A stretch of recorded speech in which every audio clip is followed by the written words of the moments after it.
So welcome back, everyone. Very nice to have everyone back. I hope everyone's had their coffee and they're full.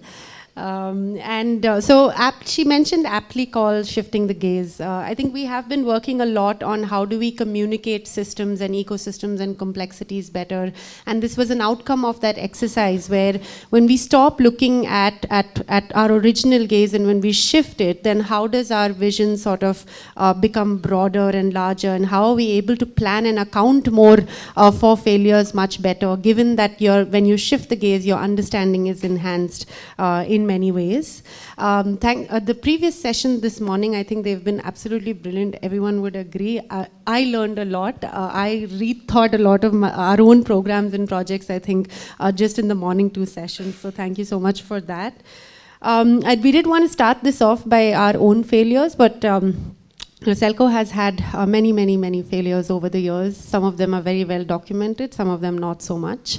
I did have a couple of slides, but in the interest of time, we're just going to focus on the panelists and the stories. But we failed miserably on a clean cooking program and that was personally, I was involved in it, I drove it, followed all the participatory design, the processes, and it still didn't work out. I think most of them today are being used, they're rusted, they're used as umbrella stands and shoe stands and whatnot. Another program that we failed in is Light for Education, where we actually supported a lot of schools to have lights and children to carry pocket-sized batteries. And we learned a lot on ownership in public systems and accounting for operations and maintenance there, and how critical and the transaction cost of actually doing that. And the third is solar water pumps. I know that a lot of us working here have, solar water pumps. We've implemented so many in the past, and very often what ends up happening when you don't consider the soil, water, and the farmer is this will end up getting unused or underutilized one way or the other, because the water tables decrease further, and you've not really considered what happens 5 years, 10 years down the line, right? So here a lot of our learnings is how do you look at, solutions and program designs more holistically, bringing in the appropriate partnerships to account for or reduce the possibility and the level of failure that you could have, I guess. But as was said in the previous session, failure is inevitable. We cannot not fail. So with that, and coming into this session, I wanted to pass the mic on. And just to give a little context on the panel, the wonderful panel that we have here with the knowledge that they bring, we sort of have 3 different types of stakeholders here, right? So Gauriji, when she takes a decision and gets into a program and signs a document, it's literally a lot of lives at stake, livelihoods at stake, and it's huge decision making, right? So when you're in that position, like how much do you think about, will it fail? What will I do if it fails? Does it fail? You have Jay really representing CSEB, but also representing, I think, researchers, academicians, and scientists, and what they bring to the table in terms of evidence building. And the recommendations that Jay gives Gauriji, how much of responsibility does the policy, do the researchers have on the kind of studies and research pieces that they take up, right? And you have Stephanie, who's really been supporting, every time I say last mile, she corrects me and says first mile. So you have Stephanie, who every time that she's been supporting first mile solutions, entrepreneurs, mostly on the decentralized renewable energy side. So we'll be hearing from all of these 3 perspectives, and hopefully all 3 will be weaving in and bringing in the end use perspective as well. So with that, Gauriji, over to you for your experiences. So first of all, thank you for having me here, because it's a clear recognition that I have a good failure pedigree. I was here in 2018 and I'm here again, so that's established. What I want to talk about is how working with communities over the years has really changed the way I think about implementation, and how I really failed to get that thinking across for so many reasons with many of my colleagues. And I think that's really, to me, a real personal failure. So I'd really be talking about that, but maybe position it in the context also of the decentralized renewable energy solutions, which, I mean, I think we speak about it a lot, but when you get into implementation, it doesn't really get us to the scale that we require to reach. So in Madhya Pradesh, I was looking after this program which we designed for poverty alleviation, working with communities. And every time I went into the field to talk to communities, I'd come back, feeling, oh my God, I mean, I know nothing really about how things happen and how decisions need to be made or what communities are thinking. I'll just give you some examples. I went to this village where there's a group of women who are doing goatry, and I asked them, okay, these goats look different. They don't look the kind that you normally see. And they looked at me and they said, you know what? Whatever project we had given them money upfront in their banks, and they said, you know what? We went 600 kilometers, went by train. We'd never traveled by train. Went to this place called Magdoom in UP. We knew that the goats there were very good. We brought these Jamna Pari, and we know how to look after them. So, don't come and tell us why you're not doing these local goats or why you're not doing, these kind of things. So we know what we have to do, okay? Then there's this village in Rajgarh, close to Rajasthan, and we were very happily greeted by this whole band group, and very nice instruments, very, very posh instruments. And I was wondering how they managed to get it and how did the procurement work. And they said, we went to Meerut, and we put our money in our, so they have this hidden pocket. And they said, we hid it there, went by bus in a huddle, and went and brought the best instruments back. And this is what we have. So community procurement, tells you a couple of things about how we think they should be doing their business, but they can tell you much more. And the third, which is a very important example, because I'll move to renewables now, is that there was a stop dam, a large stop dam that got built by the community. And when you ask them how did they actually get the engineering stuff done, they said, what do you guys think? Who do you people hire as mates? Our people. These are the guys your engineers hire as mates. They don't come every day. They come, once in a while, but it's these guys who do it.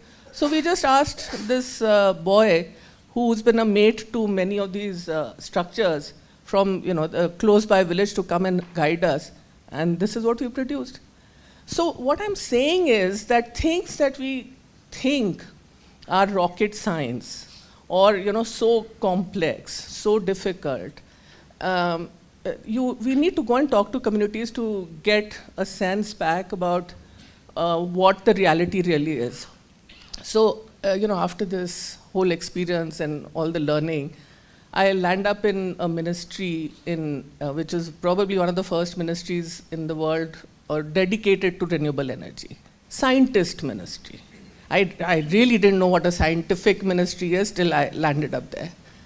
And then I realized, oh my God, this is like a huge empire and these are gods of small schemes. Everyone was a god. Everyone was running these tiny, tiny schemes, bifurcated by, I think I counted something like 40. So one person is doing just a scheme on a particular type of biogas, spending, like 50 million or something in a year in terms of budget. Someone's doing commercial biogas and, just focusing on that. And then creating this whole structure of a monopoly of being able to say that unless, we direct it to the state entities who are similarly, structured, only then it can go to the end user, because these are scientific things that we are doing. I'm not trying to disparage the whole science behind it, but it's just not rocket science. So you had these schemes, multiple schemes, which are all about there was a benchmark cost, and then there was a capital subsidy that was being allocated. But the whole system of managing to get that capital cost was so complex that you might as well not have, even put it there, because no one was going to access it anyway. So I thought, this is my chance. Let me try and get this whole thing about community procurement, because what's like a biogas and even a solar panel, if you just go into some of the areas in villages in Bihar, you'll probably see them being sold like vegetables. So, really no great rocket science. But, I thought, okay, maybe, you can't do straight from the government of India, you can't straight go into community procurement, but maybe, let's at least democratize it, finish that monopoly that the state entities have, and get in many more players to do it. In solar, we could do it because, solar, luckily, there was a very strong mandate, political mandate, so, you could just push it through. So you had these channel partners who acted like aggregators to take it forward. But you still, I have to say that even despite knowing that, this is really not the way forward, we still have, and it's not just a case of renewable energy, but we still have this whole sense that we have to over-design because the people that we are designing it for are dumb, which is not the case. And then what we end up also doing is to basically say, because I'm the one who understands everything, the people who are the users understand nothing, you over-design and over-design. And instead of having one simple objective, we have so many multiple objectives that we are trying to fulfill that at the end we end up fulfilling nothing. So if schemes, and I hope there's no one sitting from MNRE, if schemes have not moved, it's really, the implementation is the whole problem, because I think the intent is good, obviously you want it to work, but it's also about not picking up the signals and not, as Mr. Surya Kumar said, having your ear to the ground. And at the end, I think it's also about the culture. The culture from which I come from is a culture of my baap. And that you've done, you've got into government, so now you can't be questioned because whatever you're thinking is really the best way forward, and the people in front are your beneficiaries. So that whole sense is what gives us this multiple failures that we've seen in government schemes, because we're not talking as partners into doing our work, but as people who we are talking to are beneficiaries of a particular thing. So let me just stop here.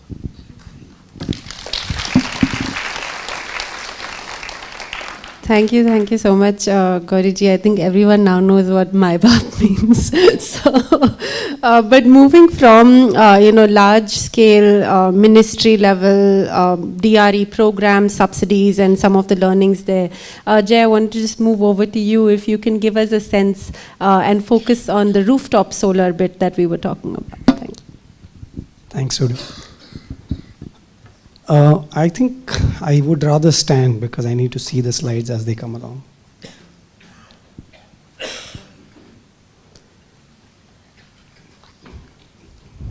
You'll have to move it to a different mode, if possible.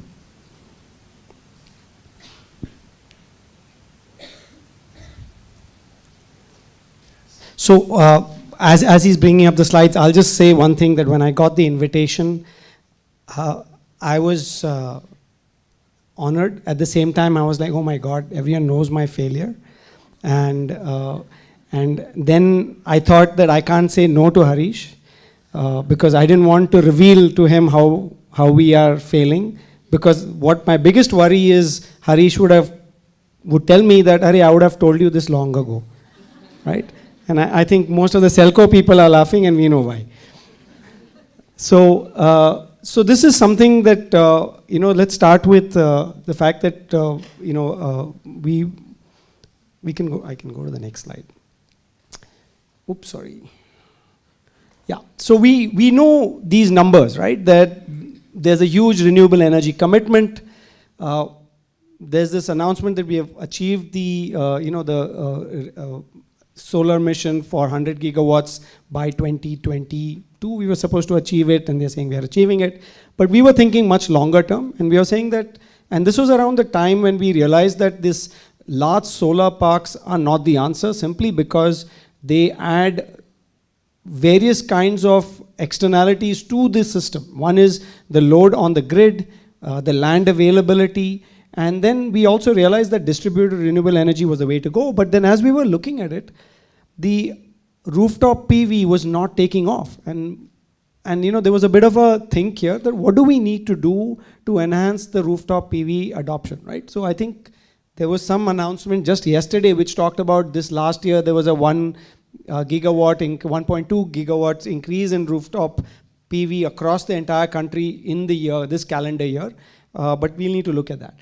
So, so land availability was a concern. We were also worried, and there was a scheme in Karnataka that told agriculturals that you can use your agricultural land for rooftop PV, and we were saying, okay, we are back to a food versus fuel debate.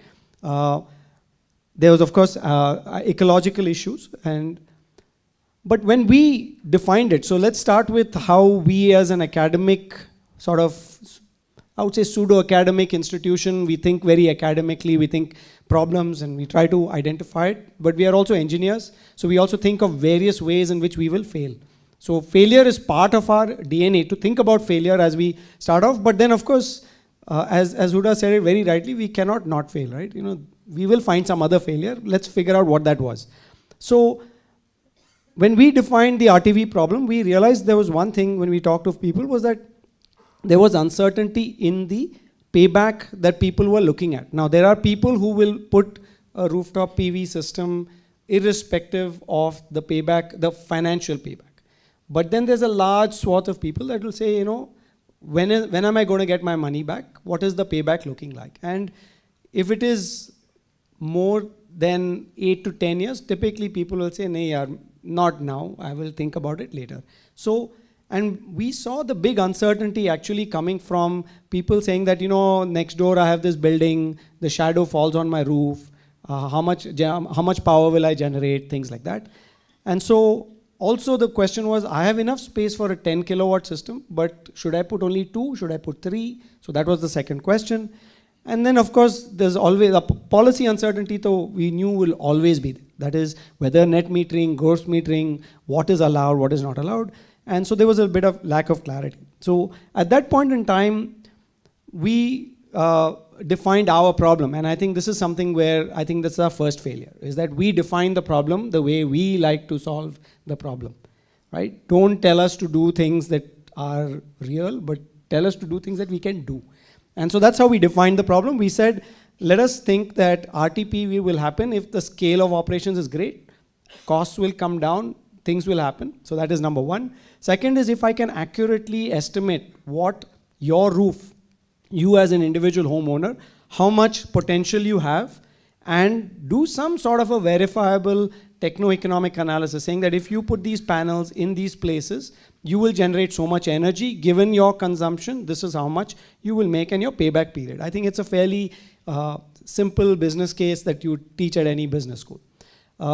And then we would then approach the DISCOMs and assist them in creating this single window and do that, engage with citizens, make sure they all come and do that. So this was the way we thought about it. This technical solution, we said that if we have to do it at scale, we cannot sit and map house by house. It has to be done in one big swath. It has to be done very quickly because our urban areas are also changing. It needs to be done quickly and updated, of course.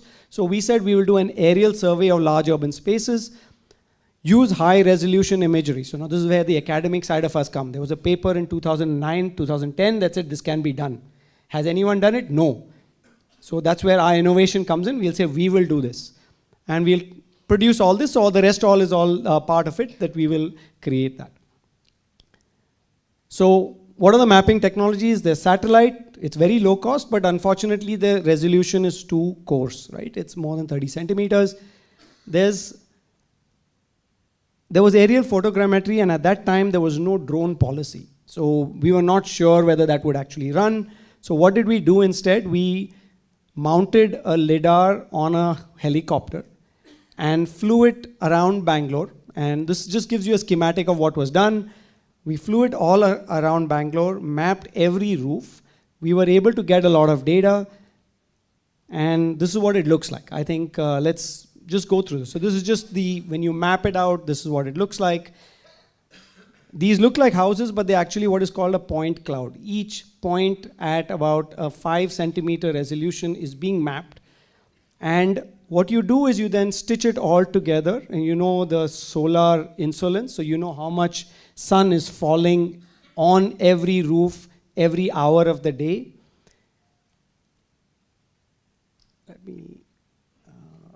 Let me just go back a bit.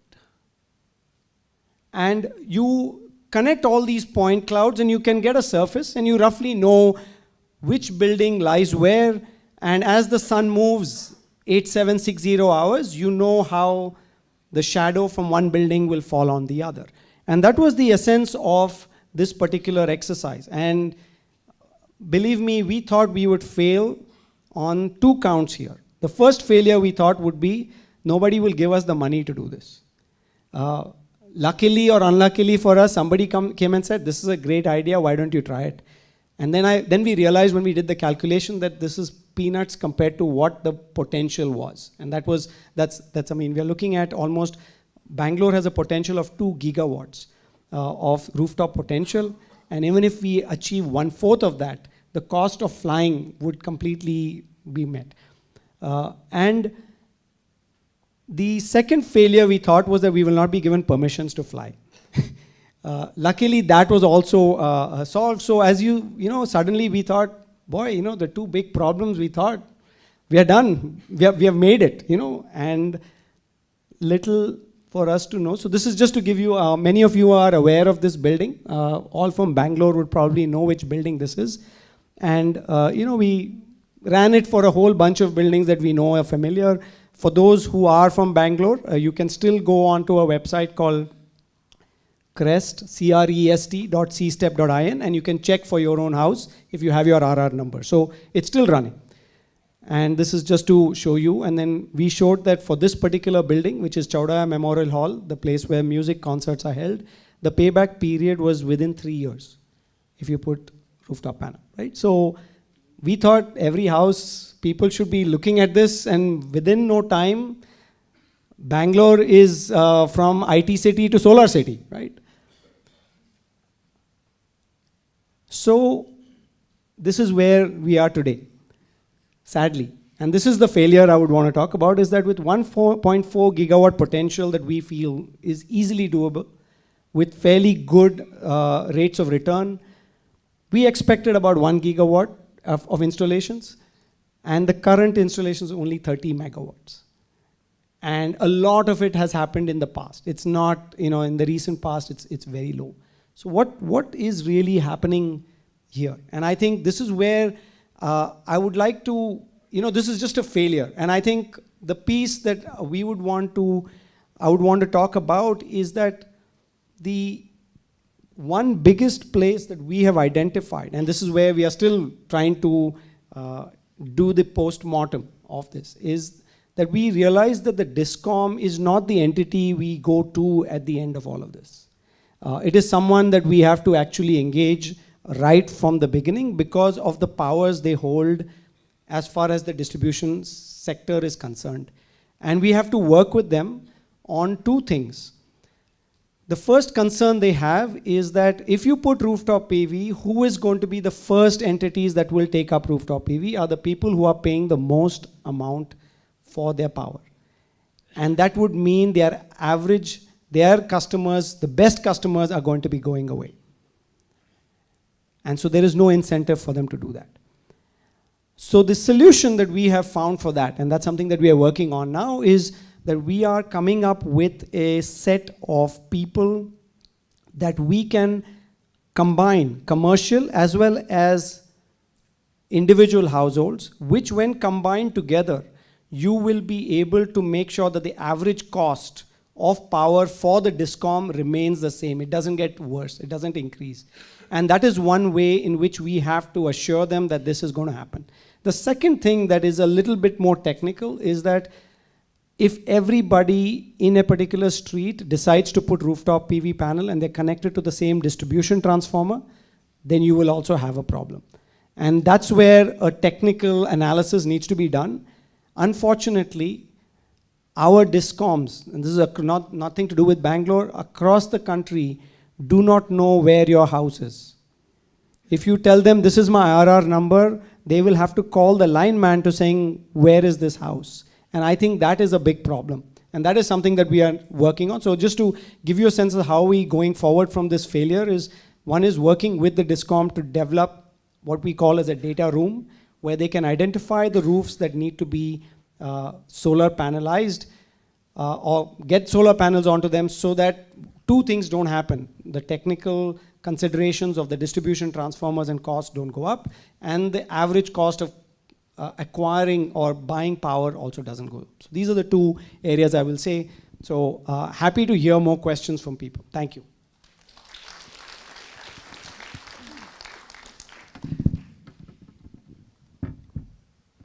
Thank you, thanks a lot, Chair. So I'll go into questions right after this.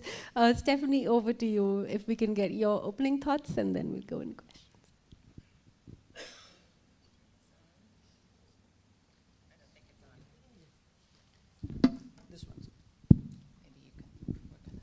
Thanks so much, Huda. Hi, everyone. Thanks so much for welcoming me here. It's great to be here. I think I'm falling forward because last time I was invited just as a guest, and now I'm up on stage. So we'll see which way I continue to fall. So Good Energies is a small family foundation based in Europe, and I run our clean energy program, as Huda mentioned, focused on energy access, primarily small-scale renewables for communities that are underserved by the current systems. So I want to talk about 3 failures that I've seen and been part of, because as a grant maker, when my grantees' work fails, then that's a failure within my program. So it might not be my fault. I hope it's not, but it's still my responsibility. So, and I think in some cases I have played a role. So sometimes we talk, there was a comment at the last session, we're talking about failures and then solutions right away. Well, we want to talk about failures so we can learn something from them and have that growth mindset. So the first off is in the framing of what we're even talking about. So we're talking about the future of energy systems here. So we're letting energy lead, right? So when we lead with energy, we end up with a solution like electricity connections. Every household in this country was deemed connected, right? Full electrification. My trustees come to me and say, so we don't need to work in India anymore, right? That might win you elections, but it doesn't solve the problems for the households that don't actually have electricity. So you can have electricity connections. Well, maybe then you have, connections with no electrons, but then there's no way to use the electrons if you do have the electrons. Okay, you've got the electrons, but maybe not all the time, and who knows how much it costs. Or maybe it's reliable and it's affordable and it's renewable, but only for 3 years, because that's when the O&M contract runs out for the developer and they pull out, and then we have another system that is rusting away. So how can we shift the gaze from leading with energy to, as Rohini sort of prompted us to, thinking about an energy-enabled system rather than an energy-led system? So if we change that perspective, we're going to start with the user. What do we want from the energy?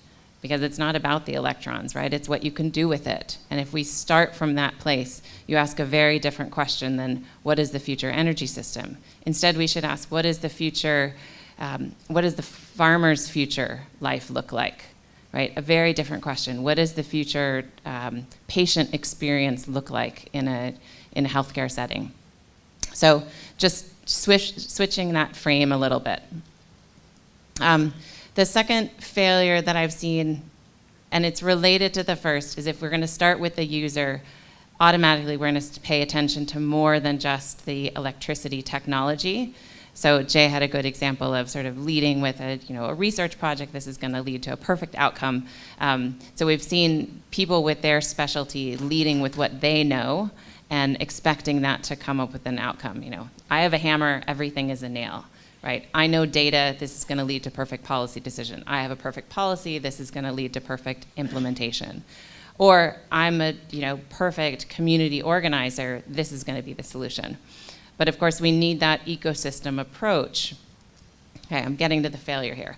Even when we take an ecosystem approach, we find it's very rare that one organization does all of those things well, let alone one individual, right? So in the decade that I've been doing this now, we've tried to push our partners to think more with this ecosystem approach. But if one organization can't do it, are there things that we as a funder can do to encourage collaboration between different organizations?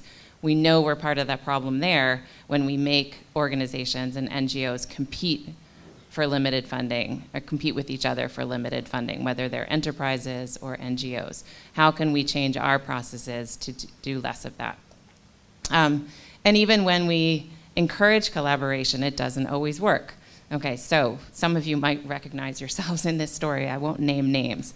But a few years ago, a number of us, including myself, but mostly folks here in India, sort of hatched an idea for a campaign to change the narrative around energy access, right? There was this dichotomy between on-grid and off-grid electricity, and one was better than the others, and within the energy access field, we spent a lot of time arguing about, the solution is mini grids, or the solution is lanterns, or the solution is rooftop, or CNI is going to bring the market along, right?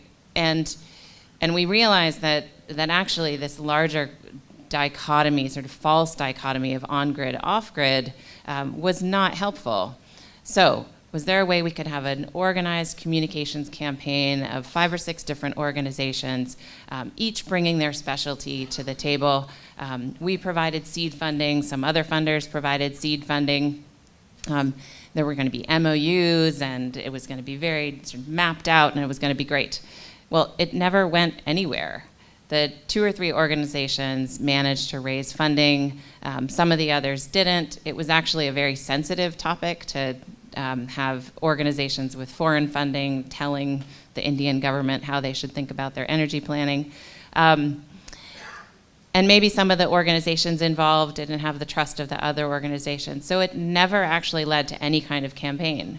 But now we're 5 years later, and actually the narrative of energy access in India is completely different from where it was 8 years ago when I first visited India. There is a recognition that a lot of different solutions are needed based on the local context. For people with no electricity connections, the near-term solution might be lanterns. Hopefully they can graduate to a larger solution. The people with unreliable electricity from the grid might need a backup system or an inverter.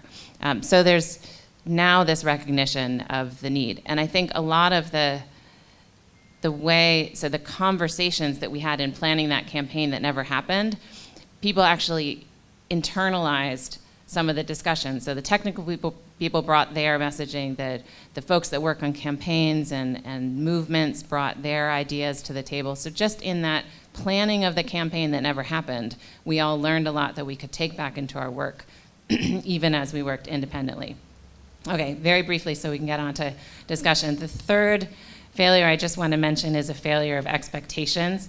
I think working with a lot of entrepreneurs in the energy access field, I've come to sort of take everything I hear, kind of like planning a house renovation or building a house. It's going to take twice as long and it's going to cost you twice as much. And every entrepreneur is incredibly optimistic about how much they can achieve and how quickly they can achieve it. And it's not my job to kill that optimism, but it's my responsibility within my program planning to recognize that this is actually going to take longer and build for that. And then, where possible, advise them to plan for the things that are unknown that are likely to make it take longer and therefore cost a little bit more. So managing our expectations that there are going to be complications along the way and that it will take longer and likely cost more. So those are 3 quick categories of failures to. That's great. Thank you. Thank you so much, Stephanie. So from the multiple, I think, learnings from these failures within successes and successes within failures, but there's just maybe one question that I'll ask each and then open it out, and if we have time, maybe try and gather a couple of audience questions itself. But Gauriji, you mentioned the need to demystify clean energy systems, and it's come a long way and it's matured a lot. And you kept saying specifically, avoiding over-design. Is it possible for you to give us some example of either an over-designed program which we learned from and then moved to a more simpler, basic, something that's running well, and how do you, and I mean, the title of the session is Future of Clean Energy Systems, so the idea is how do we move towards a less complicated, but at the same time effectively designed clean energy programs. All right. So, Huda, all supply-driven programs are heading to failure because you really don't look at what the end users really want. So I'll give you an example. There are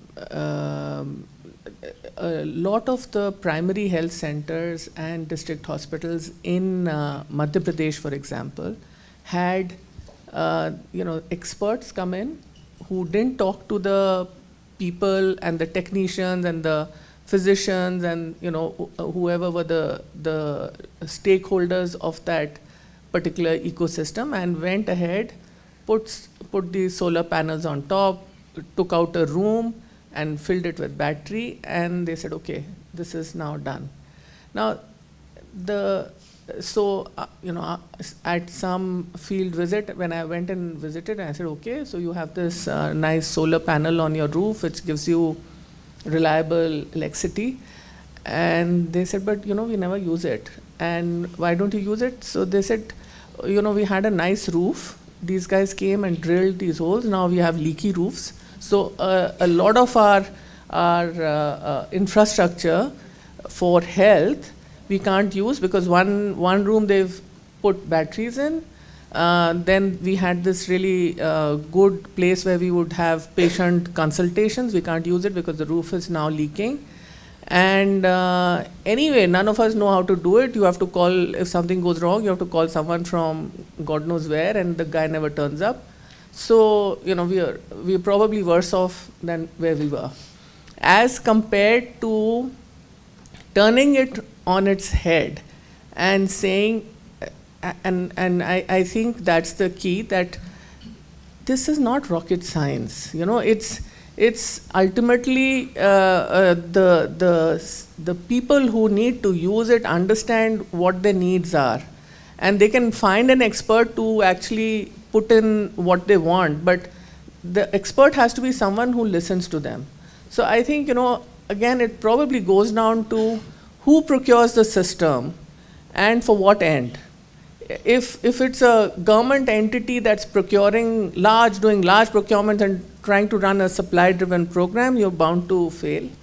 As against, putting it in the hands of the stakeholders who really know their needs and they want to use it and they want to make sure that it improves their working condition, and you design a program around it, then it succeeds. And there are many, many, many examples of this nature.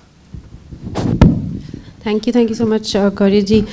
Jay, coming to you, I caught on to this one thing that you said where, academics and researchers, you redefined the problem according to what was tackleable so that you could avoid failure at any cost. So if you can expand on that a little bit, and learning from that, what are you doing differently? Yes, I think it's got to do with the fact that, the academic ecosystem is all about constantly showing that you're doing great and you're always succeeding. I think we all have been part of that, and it's particularly pathological in the academic system. If you've not, I know there's some professors here and they will look at me really badly in this, but this notion of if you're not publishing that one paper every year, why are you even here, right? Maybe at IMB it's 5 papers a year, and why are you even here? And I think we do not take on, and I mean, this is my past life as an academic, is we never take on a project for which I know that I will be able to publish this paper by the end of the year. Otherwise, I'm out of there. So what do? We redefine the projects we take. So it's a very risk-averse approach. Now, I think sitting where we are as C-STEP, I think that's a rethink that we've had in the last couple of years, is that I think we should get out of that mindset that we need to have this very risk-averse approach. Let's go about taking risk-taking, because what do we have to lose? There's not much to lose there. Yes, maybe a few funders will tell us that, you guys failed. But given the funders I'm seeing here all accepting failure, I think maybe it's okay.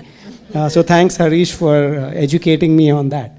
But I think one of the things that we are doing is actually now, one is of course taking on a little more risk, saying that, okay, let's fail, it's okay.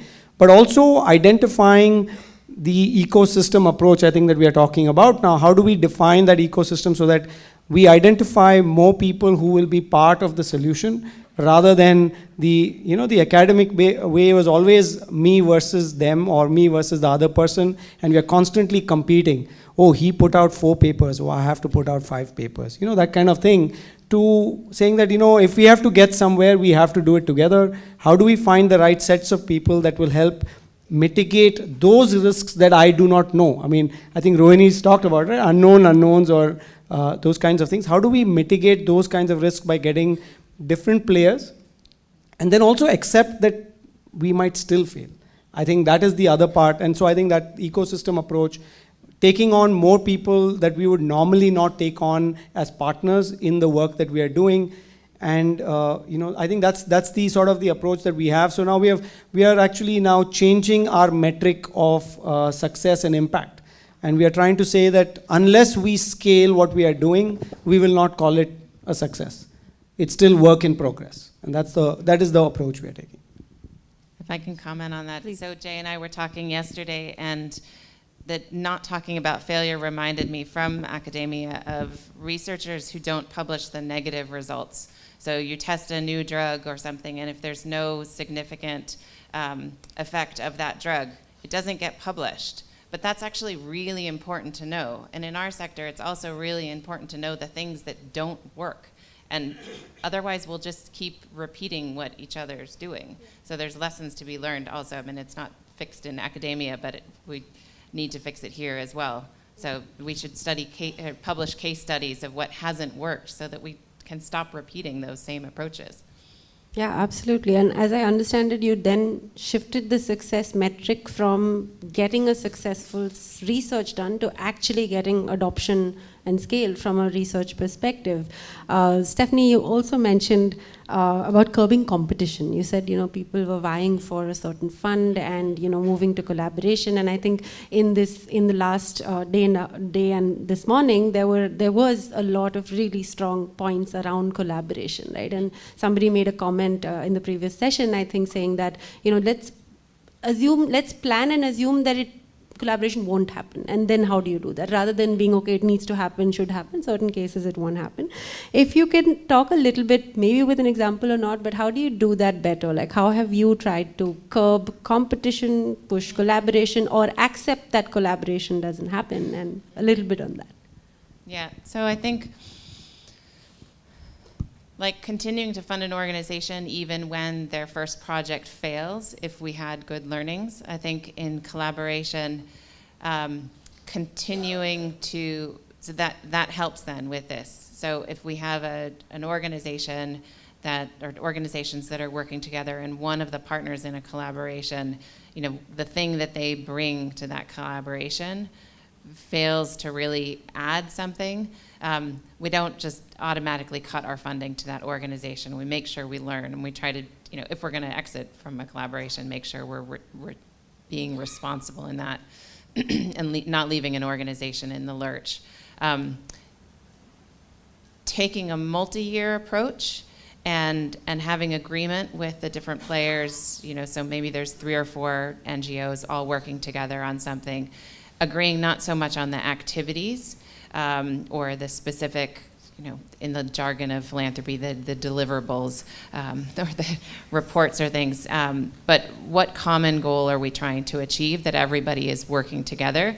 And then leaving a lot of flexibility for the different players to figure out how they're going to contribute to that.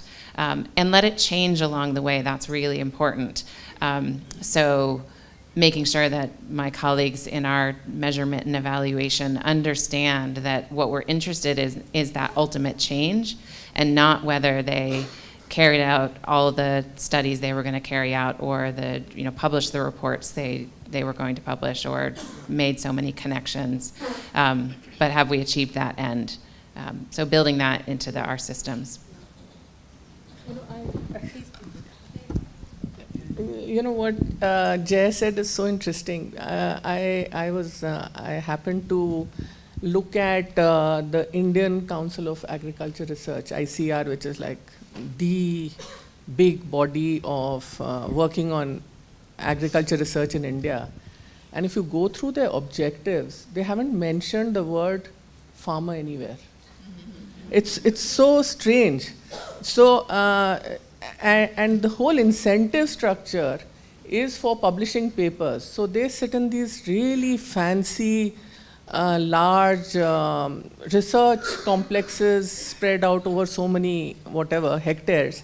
And all that the scientists are really doing for getting promoted to the next level is doing research papers without any sense that whether that research paper is going to lead to any development on the ground in terms of productivity, because farmers don't even exist in and they've got their objectives almost like I think it's a copy and paste job of the Bhabha, the atomic energy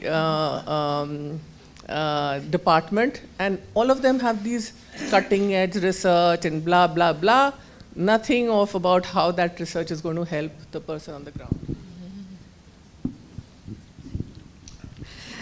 Thank you so much. So I have gone through the questions. I'm just going to ask one question because we're short of time, but I feel it's... I have one request. Can I ask one question, please, from audience? Sure. Yeah. And particularly to Dr. Jai and... we'll take two, one and then you and then. Okay. Yeah, particularly to Dr. Jai, and also to brought back a lot of old memories around research and publishing papers. Particularly being asked, what are you doing if you're not writing papers? So how do you think the whole academia, where we were being taught about all these successes, how you would success in about everything, starting from your basic studies or how do you walk and everything, how do you slowly change that narrative to, okay, this is how it need not have to be done, this is how it should be done, and how do you think in this scenario, you would sort of try to communicate and convince people that, failures and knowing how the failures happened would also be important way for learning. We'll just collect a few questions and then come back. So you had a question.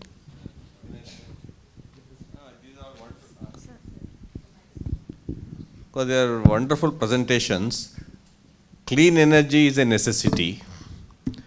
Now, there are great challenges and opportunities, and they have already said you have to be careful, there are hiccups. That's clear. Now, the thing is, we should all overcome the hiccups and start to make it implement. As I said, it's not publishing papers. I was in IIT Delhi for 40 years. So I know, I have been in academics, I know the whole game of things.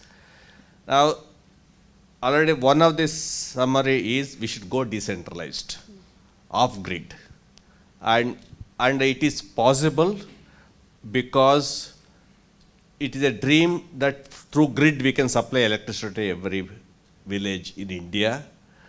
Today, villages, there are wires drawn to the village, but those wires don't carry current most of the time. Therefore, decentralized off-grid or microgrid mission must be a national mission. And it is doable, it is not rocket science. And we have the technology. Every village has solar and bio, every village. And there are a few with wind, small hydro, storage, and all the things. And it is doable and feasible. So the thing, we need to have an action plan. Number one. Number two is, Jay said, 1 gigawatt of potential in Bangalore, 30 megawatts available. Only 3% is available. That means the gap is huge. Technology is available. Now, I think we also have to identify there is one problem in this: vested interests, lobby, mafia, whatever you may call. Ethics is a critical issue. In all the things. And I think this session has been very educative, and it should lead to actions. That's all. Thank you so much.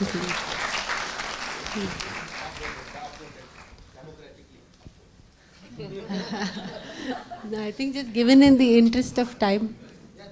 So- Yes. Yes. Yes.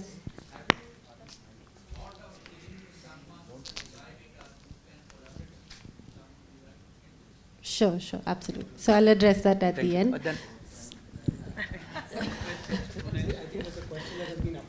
No, I did see that, but I think the conversation, okay, fine. Since it's really,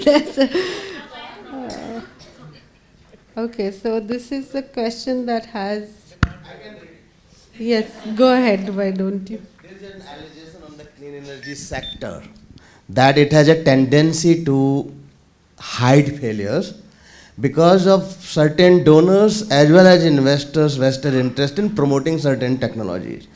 And it continues year after year despite no evidence of success of certain technologies. For example, microgrids.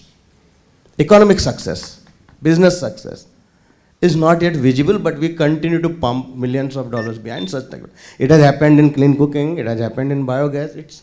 Microgrid is the latest example of that, right? So are we saying that we will stop pursuing the basic business economics, which ultimately the people of this country want to consume and accept as a choice, rather than something forced to them, right? And do we have that ivory tower position here, forcing solutions to people, even without proving that these are solutions?